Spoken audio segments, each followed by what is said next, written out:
Hello, and welcome back to Cryptid Hauntings, the show where we ask the really important questions like, did she just declare her undying love for me, or did she just say, you have a weasel on your face? Tonight we're exploring a mystery so mysterious that, yeah, it's definitely a mystery. This is our first listener episode. I'm your host, Mike Gardner, and I'm joined by, as always, by my spicy brain family, Chris, Pam, and Mark. Don't accuse me of having a spicy brain. Mild at best. Medium. Picante. Picante.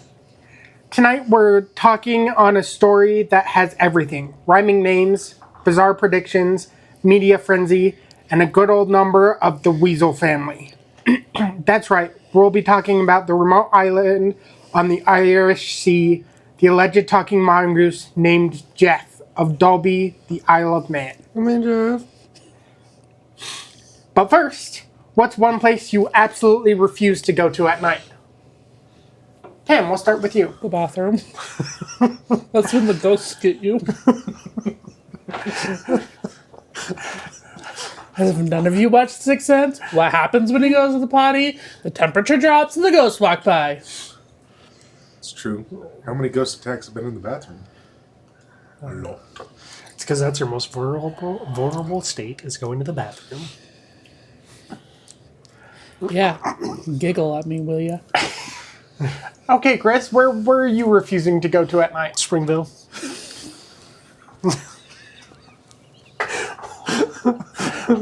Why? Did you have a bad experience? That's just Springville. Have you been to that Walmart? It's kind of sketchy. It's no longer open 24/7. It's fine. Which is why we're not going at night. That's a problem. The riffraff come out when the store closes. No. Same with the Orem COVID one. made everybody close early and they never gave us back those midnight hours. Right? Same I with the also Orem no one. longer have a dollar menu at McDonald's. You were going to say Burger King, weren't you? Mark, where are you not going to at night? I don't particularly like driving through Lake Shore past the old fort. Nope. Nope. Don't like it. And the church. Yeah, but I don't do that. Or the church. I don't do that during the day either. During the day is My okay. camper trailer's down there. Like, literally, 2 miles from where the fog bank rolled in. Nope. That's where I store it. I don't go there at night. We went on an activity, me and another at this table with our children down in Lake Shore. Oh, yes, I we did. kept going, we need to leave before the sun goes down. I kept using the excuse that I only had one headlight, which at the time I did. But I knew I'd have to drive past the stupid church. And we drove past the stupid Did I church. speed? You betcha. I hate that stupid place. Yeah, it's pretty creepy. I am not going to the Maverick downtown. And the reason why is because I used to work at the Maverick downtown. And there are a lot of really sketchy people. It's a gas station. Yeah, but you're in the middle of, Mormon hell. That's not... It's a gas station. You get gas station people. Gas station people are weird people. Yeah, Case in point. we had some pretty interesting people. Anyway, Case in point. Nice. we're in the early 1930s. Europe is tense. Fascism is on the rise. Rumors of war are everywhere. We're in the middle of a Worldwide Depression. depression. worldwide depression. And in the quiet village of Dalby on the Isle of Man, something strange is happening to a small family farm. According to the story, a mongoose named Gef claimed he was born in New Delhi, India in 1852. He described himself as an extra clever mongoose, an earthbound spirit, and a ghost in the form of a mongoose, which definitely is a sentence. In 1931, the Irving family began reporting strange sounds coming from behind the farmhouse walls, near the bar. At first, it was animal noises like ferrets, dogs, and even baby-like sounds. Aren't ferrets part of the mongoose family? Yeah, they're part weasels. of the weasels. Yeah. Yeah. That's So what I you've thought. got ferrets, mongoose, river otters. Mink. Mink. Yeah. Thank you. That's the other one that I was forgetting. I saw you turning over there. No, my child apparently can speak Well, fluent. Animal. Oh, sorry. Speak and understand all animals, and he specifically listed the other day river otter, weasels, and mink. You think they're different, but they're not. They're the same. They're different, but they're all part of the same family. That's why they're close. Yes, that's what he told me. Oh my. He also speaks dolphin. yep. Yeah. Does he Fluent. speak well yet, though? No, he's working on well. That one's hard. Sounded more like orca. Anyway, one day, the voice spoke clearly. It introduced himself as Gef. My name is Jeff. I'm an extra clever mongoose. Honestly, confidence. Gef wasn't just chatty, he was useful. He warned the Irvings of unfamiliar visitors that were approaching. There's someone coming. He woke them when they overslept. Wake up. He claimed to guard the house. It's not just that. He's sing songs. So, like, everybody's got that tune. I may or may not have given one to you guys earlier that stuck in your head. And Jeff is singing it. He tried out different accents, which we all know somebody who likes to try accents. Uncle Mike, will you speak in your Mickey voice? All the time. All the time. All of the little children. He knew about the neighborhood gossip. And he liked to swear. I like this mongoose. So, in return for all of this, especially the swearing, the family left him food, biscuits, which are cookies for us Yanks, bananas, and even chocolates, which feels like a bribe, but a tasty one. So he's leaving the expensive stuff for the mongoose. Yeah, bananas and chocolate. Yeah. Also, they're pretty isolated in Isle of Man, 1930s. There's not a lot coming in and out of the island. There's like under 60,000 people's the population like- at that time, and they're pretty spread out. Well, like what you were saying, it's the Depression era. That's rich people food. Yeah, it's pricey. They're getting bananas. Hey, he's protecting the house. He is guard of the house, Chris. No, if I would leave him that kind of stuff, though. So, once the press caught wind of this story, reporters flooded the farm. Some visitors claimed to hear Gef speak. Some said they had full conversations with him. Footprints were found, hair samples were collected, but Gef himself was always shy. He only revealed himself to the Irving family. Later, analysis showed that the hair samples that were collected from Gef were actually from their sheepdog, Mona, which did not help his case. Why is that Jeff's fault? It's not his fault that they couldn't pick up the right patch of hair. So, when they go to give the patch of hair, they get asked to it, and James, the father, is a little bit elusive about it, and it takes them a while to get the hair, and then they finally get hair, and then they test it, and it's the dog. That's a better explanation. Well, that's why we have this conversation, is to get better explanations. I'm not the only one who has to do research, you guys. That's why I'm We here. all did our own research. Yeah, 30 seconds before the episode started. That's not true. Wow. I Your know. spicy brain's getting ahead of Yeah, yourself. yeah, it Maybe is. you need to go to Walmart at 3 a.m. But the druggies, Pam. So anyway, So you and open at 3 a.m. no, but the druggies are there, Chris. Maybe I should go to Walmart at 3 a.m. No. I need a new Shut habit. it. So in 1945, after the death of James Irving, the family left the house. The next owner was an actor named Leslie Graham. He claimed to have accidentally shot and killed Gef, and after that, the mongoose was never heard from again. Jeff is dead. Sorry. Gef did not stay buried in history, though. In 2009, a song, Eighth Wonder by Lemon Demon, brought back the story into the spotlight using alleged quotes from Gef himself. And in 2023, film Nando Fodor and the Talking Mongoose introduced Gef to an extremely new audience.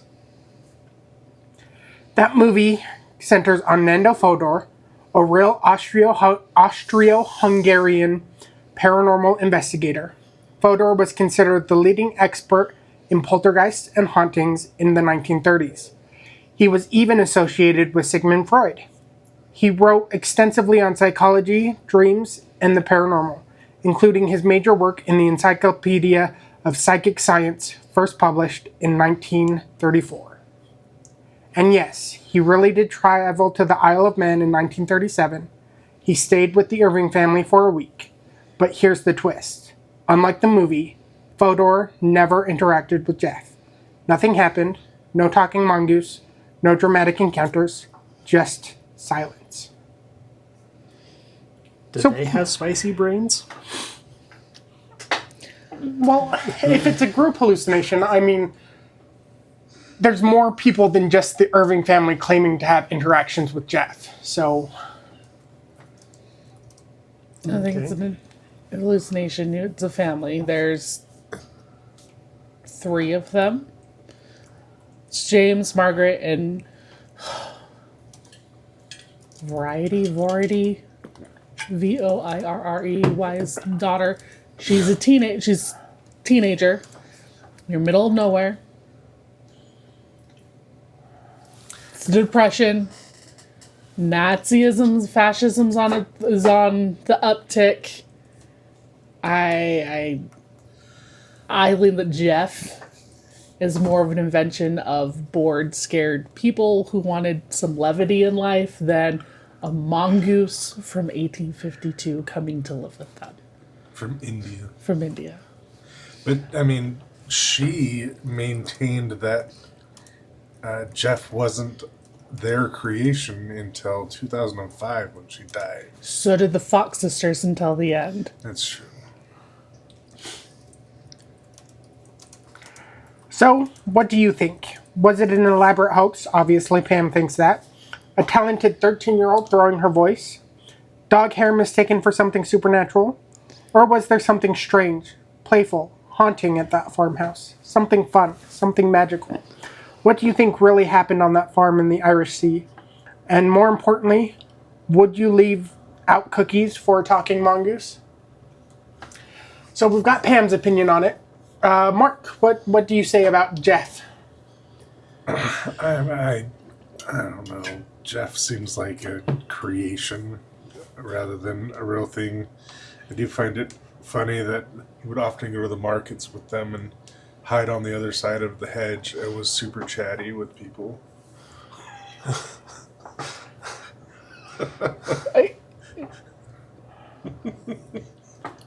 Weird 13-year-old. What? Trying out different accents.